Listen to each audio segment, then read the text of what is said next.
Good morning, কি খবৰ ৰাইজ? আৰু সকলো আশা কৰোঁ ভালে আছে। আৰু এয়া মিনি ব্লগটো আজি মই ৰাতিপুৱাই ষ্টাৰ্ট কৰিলোঁ। আৰু এয়া দেখিছে মায়ে ৰাতিপুৱাই মাছ বাছি আছে, দেউতাই ৰাতিপুৱাই মাছ লৈছিলে আৰু এয়া ময়ো মাক সহায় কৰি দিলোঁ।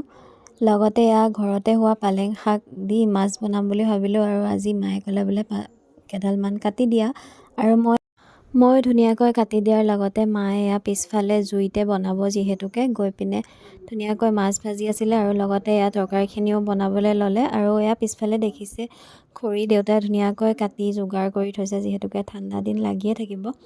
আৰু এয়া দেখিছে মাছৰ তৰকাৰীখন উতলি আহিলে আৰু দেউতাই ক'লে বোলে আমাৰ বাৰীতে থকা এয়া ৰঙালাও ফুল কেইপাহমান লাগিছে, বৰ কেইটামান বনাব লাগে আজি।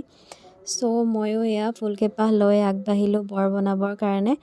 এয়া দেখিছে লগতে লৈছোঁ নৰসিংহৰ পাত কেইটামান আৰু এয়া লৈ ল'লোঁ বেচন, হালধি, নিমখ আৰু অলপ নহৰু, পিঁয়াজ, ধনিয়া পাত আৰু এয়া ফুলকেইপাহ দি পিনে ধুনীয়াকৈ মিক্স কৰি ল'ম। লগতে দিছোঁ এয়া জলকীয়া গুড়ি আৰু অকণমান জিৰা গুড়ি। এয়া দেখিছে মাক দিলোঁ আৰু মাও লগতে একদম ধুনীয়াকৈ বৰকেইটা বহাই দিলে। এয়া হৈয়ে গ'ল আমাৰ বৰ খাবৰ কাৰণে।